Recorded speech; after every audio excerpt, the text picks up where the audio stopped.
दिल्ली शहर में एक छोटा सा परिवार रहता था। उस परिवार में 5 लोग रहते थे।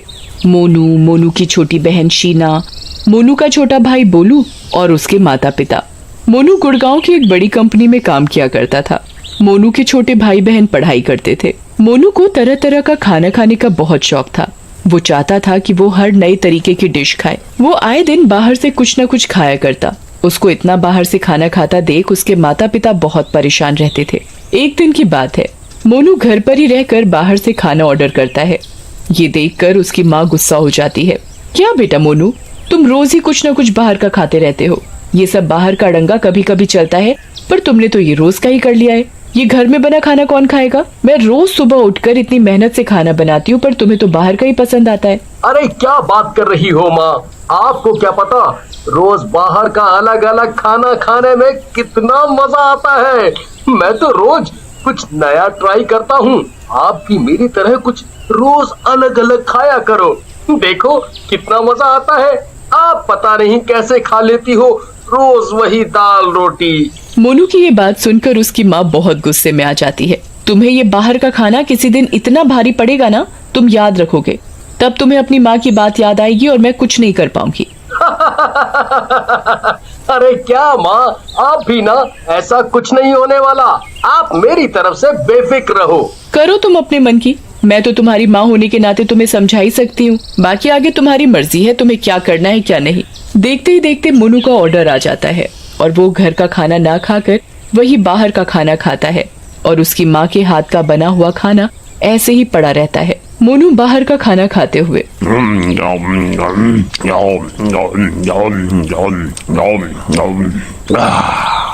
वाह, इस खाने को कहते हैं जन्नत। मजा सा ही आ जाता है कहते ही।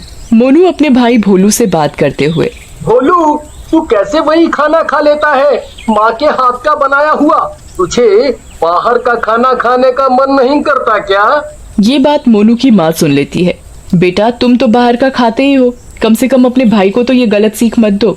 मोनू अपनी माँ की बातों पर हंसने लगता है। अच्छा माँ, ठीक है, मैं नहीं बोल रहा इसे बाहर का खाने के लिए। मोनू ये बात अपनी माँ से बोलता है और लैपटॉप पर अपना काम करने लग जाता है। मोनू रोज ही बाहर का खाना मंगाता और उसे शौक से खाता था। एक दिन रात में मोनू अपना काम कर रहा होता है। काम करते करते मोनू को भूख लग जाती है। अरे यार, मुझे तो काम करते करते बहुत जोरों से भूख लग रही है। वो घड़ी में टाइम देखता है। अरे अभी तो रात के 2:30 बज रहे हैं। मोनू जोमेटो ऐप खोलता है और रात में पिज्जा ऑर्डर कर देता है। देखते ही देखते आधे घंटे में दरवाजे की घंटी बजती है और मोनू बाहर जाकर डिलीवरी बॉय से पिज्जा लेने जाता है।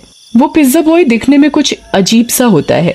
उसका मुंह एकदम नीला पड़ा होता है और उसकी आंखें बाहर की तरफ निकली होती हैं। आंखें भी लाल थी उस डिलीवरी बॉय की। एक बार को मोनू उसे देखकर बहुत जोर से डर जाता है। मम्मी। पर मोनू उसकी शक्ल पर ध्यान ना देते हुए उससे पिज्जा लेने लगता है।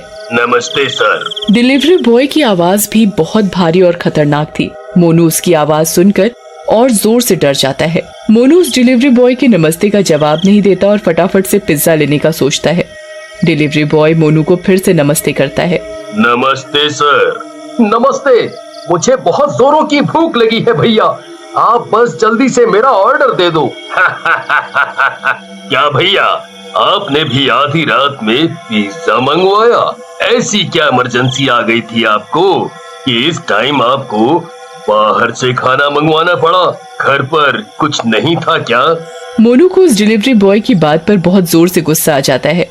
तुम्हें उससे क्या मतलब? तुम अपने काम से काम रखो ना।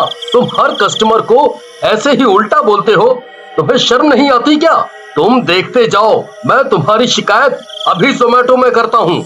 मोनू ये बात बोल ही रहा होता है, तभी ये डिलीवरी बॉय एक खतरनाक भूत का रूप धारण कर लेता है। क्या बोल रहा था मुझे तू? अब बोल। मोनू बहुत चिल्लाता है।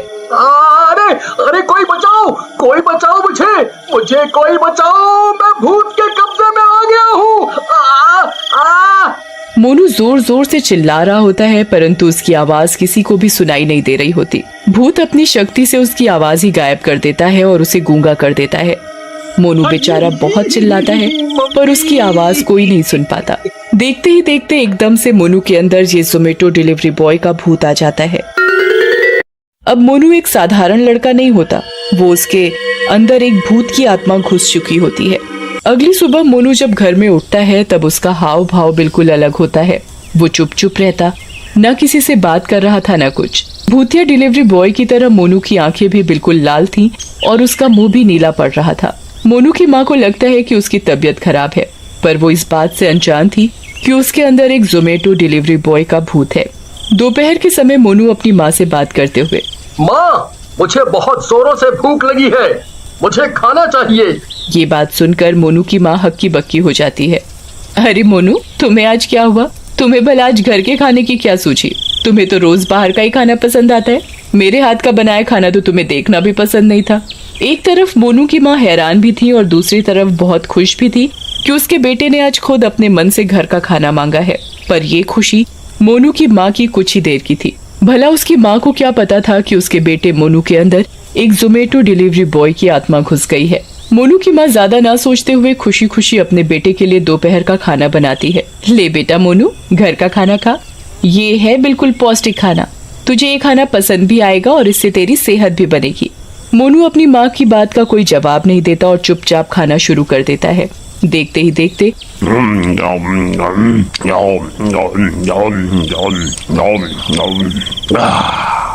मोनू बहुत सारा खाना खा जाता है और मोनू ही अकेले घर में माँ के हाथ का बनाया हुआ खाना खत्म कर देता है। माँ, मुझे और खाना चाहिए। मोनू की माँ भी अचंभित हो जाती है कि आज मोनू को हुआ तो क्या हुआ है। हाँ बेटा, मैं तुम्हारे लिए और खाना बना रही हूँ। मोनू की माँ खाना बनाते बनाते सोच में पड़ जाती है। आज मेरा बेटा खाना खा भी रहा है, वो भी घर का, और ऊपर से इतना ज्यादा खाना खा रहा है। मुझे कुछ समझ नहीं आ रहा। मुझे लग रहा है कुछ तो गड़बड़ है मोनू के साथ। थोड़ी देर बाद शाम हो जाती है। मोनू फिर दोपहर की तरह अपनी माँ से रात का खाना मांगता है और पेट भर कर खाना खाता है। रात होते के साथ ही मोनू एक जोमेटो डिलीवरी बॉय की तरह बाहर डिलीवरी करने जा रहा होता है। मोनू को रात के समय बाहर जाते उसकी माँ देख लेती है। अरे, इस समय मोनू कहाँ जा रहा है? मोनू बेटा, तुम इस समय कहाँ जा रहे हो? इतनी रात हो गई है, इस समय बाहर जाना ठीक नहीं। काम पर जा रहा हूँ, डिलीवरी करने। काम पर जा रहा हूँ इस समय? बेटा, तुम्हें हुआ क्या है? तुम ठीक तो हो ना? मैं तुम्हें सुबह से देख रही हूँ, तुम बहुत अजीब अजीब सी बातें कर रहे हो। हाँ, मैं ठीक हूँ। मुझे क्या होना है? अब मुझसे ज्यादा पूछताछ मत करो और मुझे काम पर जाने दो। मोनू की माँ को उसकी ये बात बिल्कुल ठीक नहीं लगती और वो उसे बाहर नहीं जाने देती। नहीं, इस समय कोई काम धाम नहीं होता बाहर, तुम कहीं नहीं जाओगे, मैं नहीं जाने दे रही। मोनू ये बात सुनकर बहुत जोर से चिल्लाता है। मुझे बाहर जाना है, मुझे बाहर जाना है और मुझे बाहर जाने से कोई नहीं रोक सकता।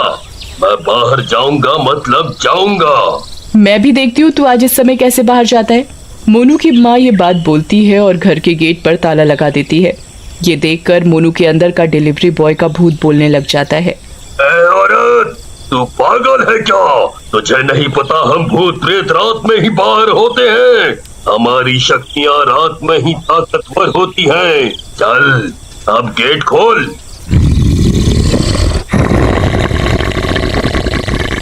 मोनू के अंदर से भूत का ये जवाब सुनकर मोनू की माँ चुपचाप गेट खोल देती है और सुबह होने का इंतजार करती है। अगली सुबह मोनू खुद अपने घर आ जाता है और दूसरी तरफ मोनू की माँ गांव के तांत्रिक बाबा के पास जाती है और उन्हें सारी घटना बताती है। तुम्हारे बेटे पर जिस भी भूत ने कब्जा कर लिया है वो आज शाम तक ही ठीक हो जाएगा। जा बेटा, मैं तुझे ये ताबीज दे रहा हूँ। जब भी तेरा बेटा सो रहा हो उसके गले में डाल देना। ये भूत फिर तेरे बेटे के अंदर से निकल के खुद चला जाएगा और उसे मोक्ष प्राप्त हो जाएगा। मोनू की माँ तांत्रिक के बताए अनुसार ही चलती है और सोते हुए अपने बेटे के गले में वो ताबीज बांध देती है और वो भूत मोनू के शरीर से निकल जाता है। तभी से मोनू एक अच्छा बेटा बनकर अपनी माँ का कहना मानता और बाहर का खाना भी नहीं खाता। एक समय की बात है जब मनोज अपने परिवार के साथ हंसी खुशी एक घर में रहता था। मोहन के परिवार में उसकी माँ, उसकी पत्नी मीना और उनका बेटा राहुल रहते थे। मोहन एक अच्छी नौकरी करता था और अच्छे से अपने परिवार का पालन पोषण कर रहा था। मनोज की पत्नी को अखबार पढ़ने का बड़ा ही शौक था। वो हमेशा काम से फ्री होकर खाली टाइम में अखबार पढ़ा करती थी। एक दिन की बात है जब मनोज ऑफिस के लिए निकल रहा होता है। मीना, जल्दी से मेरा खाना पैक कर दो, लेट हो रहा है और मुझे राहुल को भी स्कूल छोड़ते हुए जाना है। जी बस ले आई, ये रहा आपका खाने का डिब्बा। ठीक है, हम चलते हैं। मनोज और राहुल के जाने के बाद मीना घर का सब काम निपटा लेती है। उसके बाद वो अपनी सास को खाना देकर आराम से हमेशा की तरह अखबार लेकर बैठ जाती है। देखे तो आज अखबार में क्या क्या चटपटी खबर छपी है। मीना बड़े मन से अखबार पढ़ रही होती है कि तभी अखबार के बीच से एक पर्चा गिरता है। मीना उसे उठाकर देखने लगती है। अरे ये क्या है, जरा देखो तो सही। मीना ध्यान से पढ़ती है तो वो उसमें एक पजल होता है और नीचे लिखा होता है कि इस पजल को क्लियर करने वाले को 4 दिन का फ्री ट्रिप मिलेगा। मीना तो ये देखकर बड़ी खुश हो जाती है। वाह, ये तो बड़ा बढ़िया ऑफर है, मैं तो इस पजल को यूं चुटकियों में सॉल्व कर दूंगी। मीना उस पजल को सॉल्व करके दिए गए पते पर भेज देती है। फिर 2 दिन बाद मीना के पास एक एनवलप आता है। उसमें एक चिट्ठी होती है जिसमें लिखा होता है कि उनका नाम ट्रिप के लिए सेलेक्ट हुआ है और उनको 4 दिन की फ्री ट्रिप मिलेगी। उसी एनवलप में ट्रेन की 4 टिकट्स भी होती हैं और उसके साथ पूरी डिटेल्स भी। मीना तो खुशी से पागल ही हो जाती है। वाओ, मुझे तो यकीन ही नहीं हो रहा कि मुझे फ्री ट्रिप मिला है। इसमें तो हम सबके लिए 4 ट्रेन की टिकट्स भी हैं। पर अजीब बात है, इनको कैसे पता हमारे परिवार में 4 लोग हैं? क्या पता ये सबको 4 टिकट ही भेजते होंगे। खैर मुझे क्या, मुझे तो फ्री ट्रिप मिल गया ना। अभी शाम को आएंगे तो इनको खुशखबरी दूंगी। मीना पूरा दिन मनोज के आने का इंतजार करती है और जैसे ही मनोज आता है तो वो बड़ी खुश होकर उसे सब बता देती है। अरे ये सब लोग पागल बनाते हैं, तुमको पता नहीं है कुछ। अरे पर एक लिफाफे में हमारे लिए 4 टिकट भी आई हैं, मैं अभी दिखाती हूँ। मीना मनोज को ट्रेन की टिकट्स दिखाती है।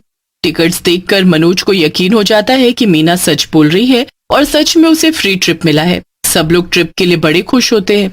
2 दिन बाद उनको ट्रिप पर जाना होता है। मीना अच्छे से सब बैग पैक करके घर के बाहर रख देती है। मनोज कैब बुक कर ही रहा होता है कि तभी एक गाड़ी उनके घर के सामने आकर खड़ी होती है। उसमें से एक ड्राइवर बाहर निकलता है। वो बड़ा ही अजीब और गुस्से में दिख रहा होता है। आइए बैठिए, ये गाड़ी आपको रेलवे स्टेशन छोड़ने के लिए भेजी गई है। अरे वाह, ये तो बहुत बढ़िया है।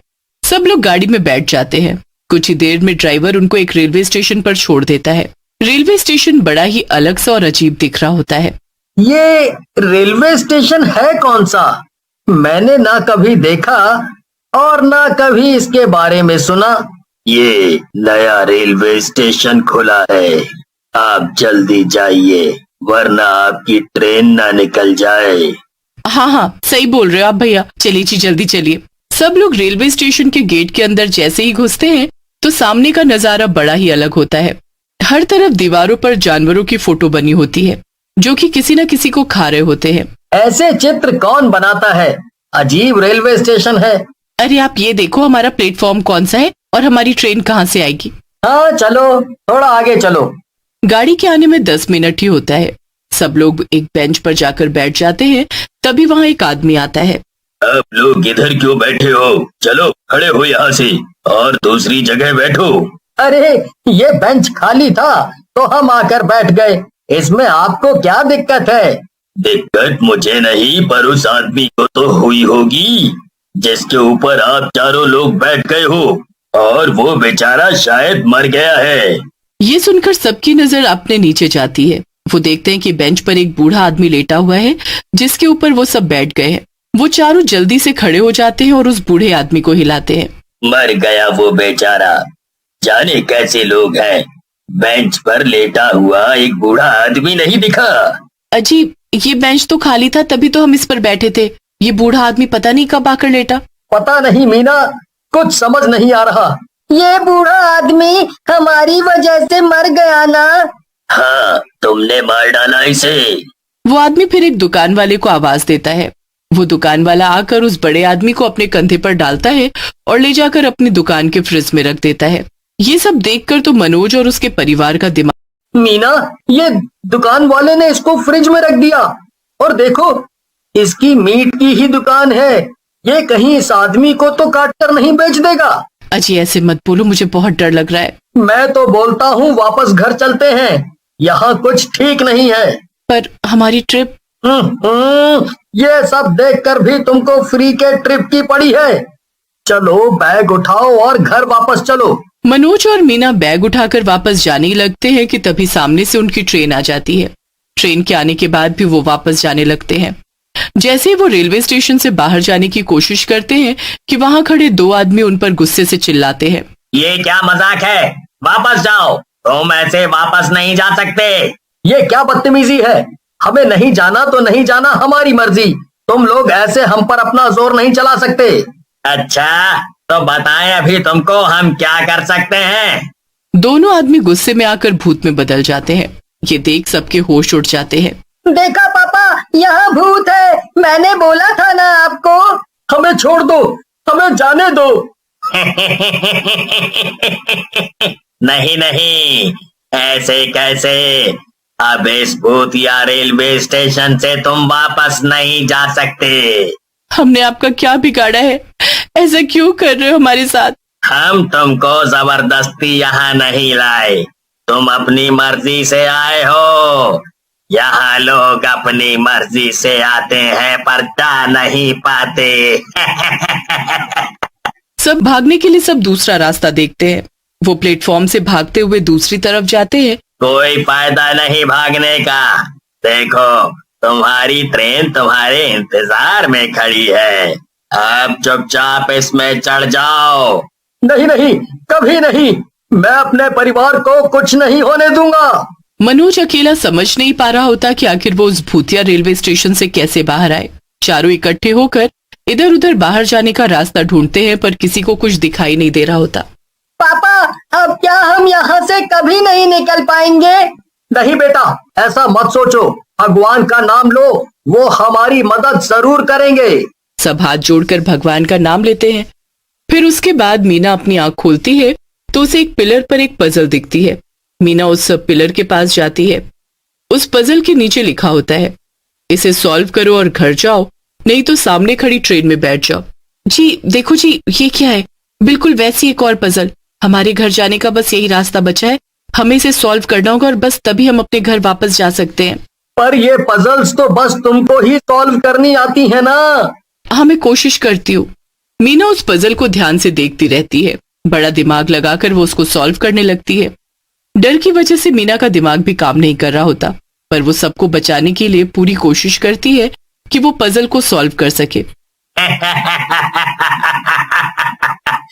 इसे आज तक कोई सॉल्व नहीं कर पाया, जाओ ट्रेन में जाकर बैठ जाओ, कोई फायदा नहीं है। मैंने अपने परिवार को इस मुसीबत में डाला है तो मैं ही इनको बचाऊंगी और इस पजल को सॉल्व करके ही रहूंगी। मीना बड़ा ध्यान लगाकर आधी पजल सॉल्व कर लेती है। उसके बाद भी वो हार नहीं मानती। वो आंखें बंद करके पूरा ध्यान लगाती है और जैसे तैसे करके उस पजल को लगभग सॉल्व कर लेती है। अब आखिरी एक चीज बचती है जो मीना को बिल्कुल समझ नहीं आ रही होती। अगर मैंने इसे गलत भर दिया तो सब गड़बड़ हो जाएगा और मुझे नहीं पता कि इसमें क्या भरना है। मुझे पता है माँ, आप इसमें 4 नंबर भर दो। तुमको कैसे पता? अरे मुझे आती है पजल सॉल्व करनी, आप मेरी बात मानो और 4 नंबर भर दो बस। राहुल के कहने पर मीना आखिर नंबर 4 भर देती है और उसे भरते ही पजल से एक रोशनी निकलती है। रोशनी एक दरवाजे में बदल जाती है।